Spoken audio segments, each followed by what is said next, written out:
जुलाई की बिहार बुलेटिन में आपका स्वागत है दोस्तों। आज हो चुका है 5 जुलाई। आज हम आपके लिए बिहार की तमाम टॉप खबरें लेकर आए हैं, टॉप 10 खबरें लेकर आए हैं। तो चलिए बात करते हैं विस्तार से।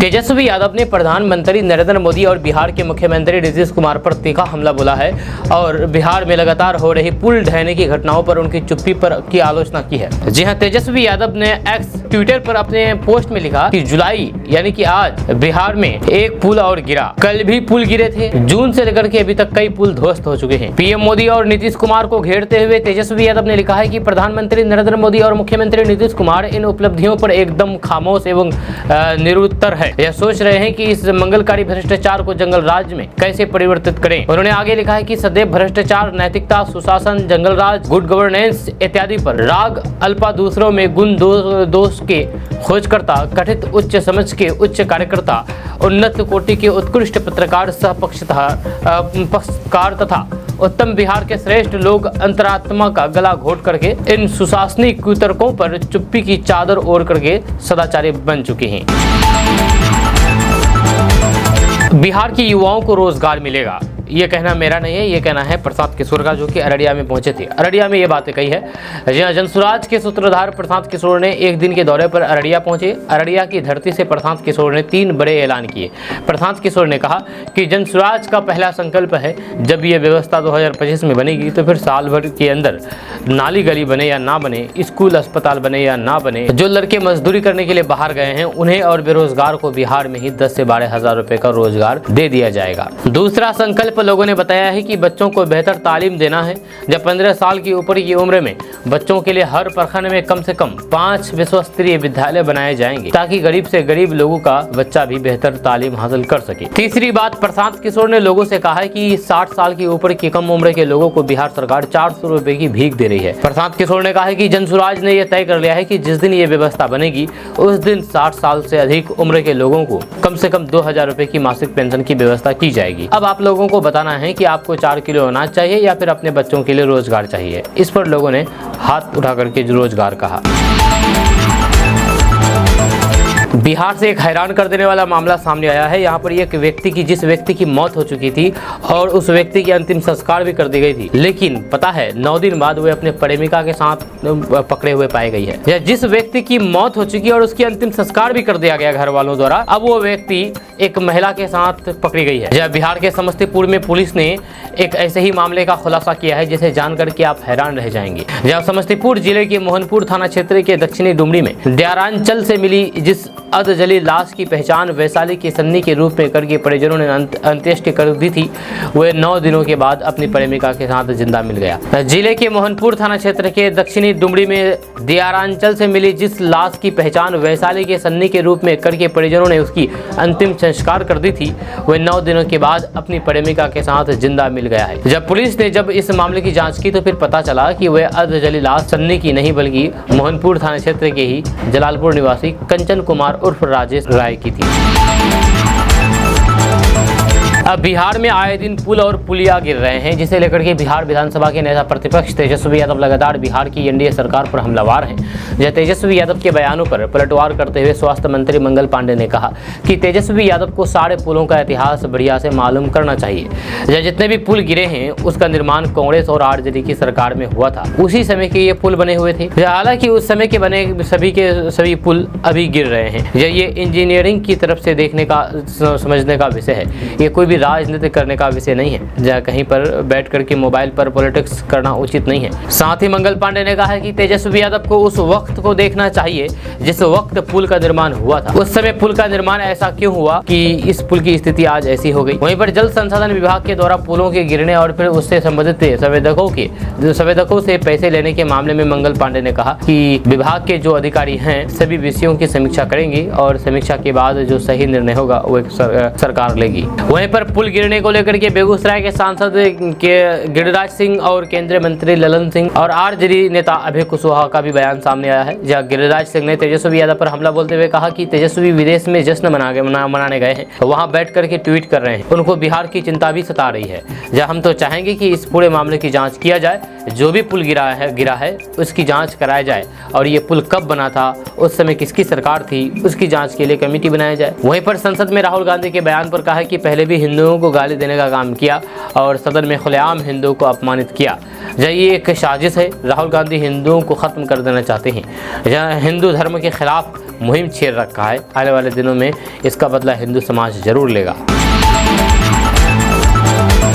दोस्तों, बिहार के नवादा जिला से एक अजब गजब मामला सामने आया है। आपको बता दूं कि नवादा जिला के रजौली प्रखंड क्षेत्र के जंगली इलाके में एक युवक के काटने से सांप की मौत हो गई। यानी कि एक मजदूर सांप को काट दिया तो सांप की मौत हो गई। हालांकि सांप ने पहले उसे डसा था। इसके बाद युवक भी गुस्से में आकर के सांप को दांत से काट लिया। घटना बीते मंगलवार की रात बताई जाती है। आपको बता दूं कि बीते बुधवार को मामला सामने आया। मजदूर का इलाज अनुमंडलीय अस्पताल रजौली में कराया जा रहा है। इस घटना से सभी हैरत में पड़ गए। आपको बता दूं कि बताया जाता है कि जंगली इलाके में रेलवे लाइन बिछाने का काम चल रहा है। मंगलवार की देर रात सभी मजदूर अपने बेस कैंप में सो रहे थे।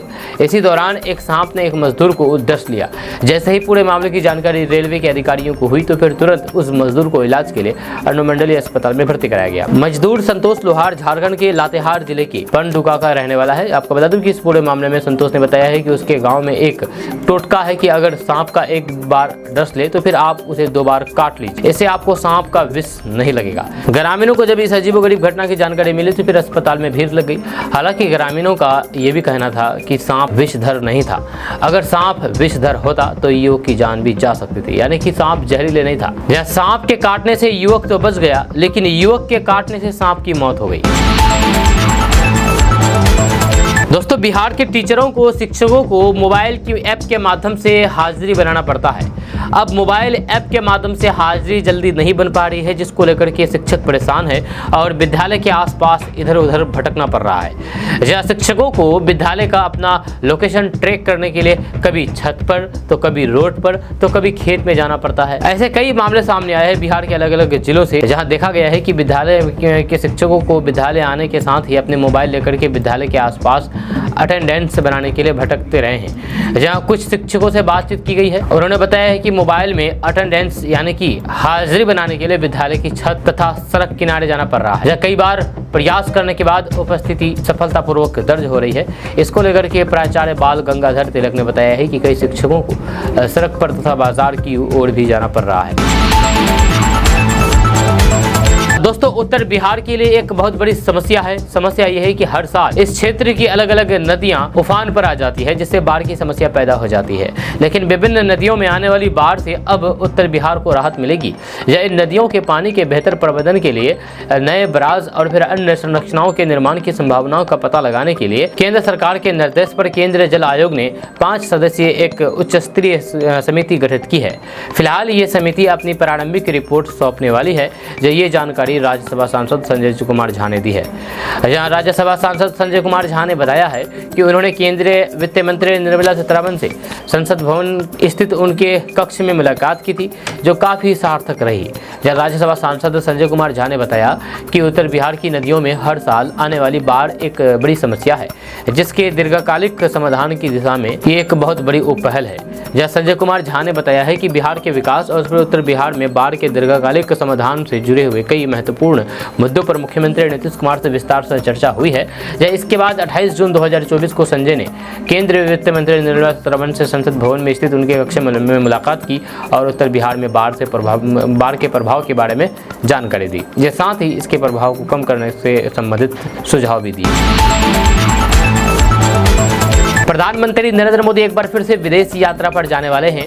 जहां रूस और ऑस्ट्रेलिया के राष्ट्रपति से मुलाकात करने के लिए विदेश जाने वाले हैं। आपको बता दें कि प्रधानमंत्री नरेंद्र मोदी अगले सप्ताह 8 से 10 जुलाई तक रूस और ऑस्ट्रेलिया की आधिकारिक यात्रा पर रहेंगे। विदेश मंत्रालय ने जानकारी दी है कि वे 22वें भारत रूस वार्षिक शिखर सम्मेलन में सम्मिलित होंगे। प्रधानमंत्री नरेंद्र मोदी भारत और रूस के बीच बहुमुखी संबंधों की संपूर्ण श्रृंखला की समीक्षा करेंगे। विदेश मंत्रालय के अनुसार प्रधानमंत्री नरेंद्र मोदी 8 से 10 जुलाई तक आधिकारिक विदेश यात्रा पर रहेंगे, जिसमें 22वें भारत रूस वार्षिक शिखर सम्मेलन में रूसी संघ के राष्ट्रपति व्लादिमीर पुतिन ने उन्हें आमंत्रित किया है। 8 से 9 जुलाई को वे इस सम्मेलन के लिए मॉस्को में रहेंगे। विदेश मंत्रालय के अनुसार दोनों देशों के नेता आपसी हित के इसके बाद पीएम मोदी ऑस्ट्रेलिया के राष्ट्रपति अलेक्जेंडर वान डेर बेलन से मुलाकात करेंगे। अब एक बड़ी खबर सामने आई है। अगर आप बेरोजगार हैं तो आपके लिए खुशखबरी है, क्योंकि रोजगार को लेकर के एक वैकेंसी निकली है। आपको बता दें कि भारतीय डाक विभाग में हर साल निकलने वाली ग्रामीण डाक विभाग भर्ती का इंतजार लाखों लोगों को रहता है। डाक विभाग ने इस साल की ग्रामीण डाक सेवक भर्ती का ऐलान कर दिया है। रिपोर्ट्स के अनुसार इसके लिए 30,000 से अधिक खाली पड़े पदों पर भर्ती होगी। इस भर्ती के लिए ऑनलाइन आवेदन 15 जुलाई से शुरू होगा। आवेदन डाक विभाग की वेबसाइट indiapost.gov.in पर जाकर के करना है, जहाँ assistant director general Ravi Pahwa के कार्यालय की ओर से चीफ पोस्ट मास्टर जनरल और फिर general manager CPT Bengaluru Hyderabad unit को निर्देश दे दिया गया है। ग्रामीण डाक सेवक पद के लिए किसी भी मान्यता प्राप्त बोर्ड से 10वीं मैथ्स और फिर अंग्रेजी विषयों के साथ पास होनी चाहिए। या इसके साथ कंप्यूटर पर काम करने की नॉलेज और फिर साइकिल चलाने की भी आनी चाहिए। जब उम्र सीमा की बात करें तो फिर ये 18 से 40 साल है। आरक्षित कैटेगरी के उम्मीदवारों को अधिकतम उम्र सीमा में नियम के अनुसार छूट मिलनी चाहिए। जब ग्रामीण डाक सेवक की भर्ती 10वीं के मेरिट के आधार पर होती है, जब इसके अलावा किसी प्रकार के लिखित परीक्षा और फिर इंटरव्यू आदि नहीं होती है। मेरिट लिस्ट में नाम आने के बाद डॉक्यूमेंट्स वेरिफिकेशन के लिए बुलाया जाता है। दोस्तों, देश के पूर्ण बजट का इंतजार खत्म होने वाला है। जब तीसरी बार सत्ता में लौटी मोदी सरकार फाइनेंशियल ईयर 2024-25 का फुल बजट जुलाई में पेश करने जा रही है। मीडिया रिपोर्ट्स के मुताबिक वित्त मंत्री निर्मला सीतारमण 22 जुलाई को देश का आम बजट पेश करेंगी। इस बजट पर हर सेक्टर की नजर है। आपको बता दें कि उम्मीद है कि तीसरी कार्यकाल में मोदी सरकार का ये बजट कई मायनों में खास हो सकता है। हालांकि अभी तक बजट की तारीख की कोई भी जानकारी सरकार की तरफ से नहीं आई है। रिपोर्ट्स के मुताबिक 22 जुलाई को फाइनेंशियल मिनिस्टर निर्मला सीतारमण सुबह 11 बजे लोकसभा में यूनियन बजट पेश करेंगी। इससे पहले केंद्रीय कैबिनेट से बजट को मंजूरी दी जाएगी। फिर वित्त मंत्री राष्ट्रपति द्रौपदी मुर्मू से इसकी जानकारी देंगी और फिर सीधे संसद पहुंचेगी। यह कहा जा रहा है कि इस बार उनका बजट 1.5 से 2 घंटे का हो सकता है। आपको बता दें कि भारत की पहली महिला वित्त मंत्री निर्मला सीतारमण अंतरिम बजट समेत 7वीं बार बजट पेश करेगी।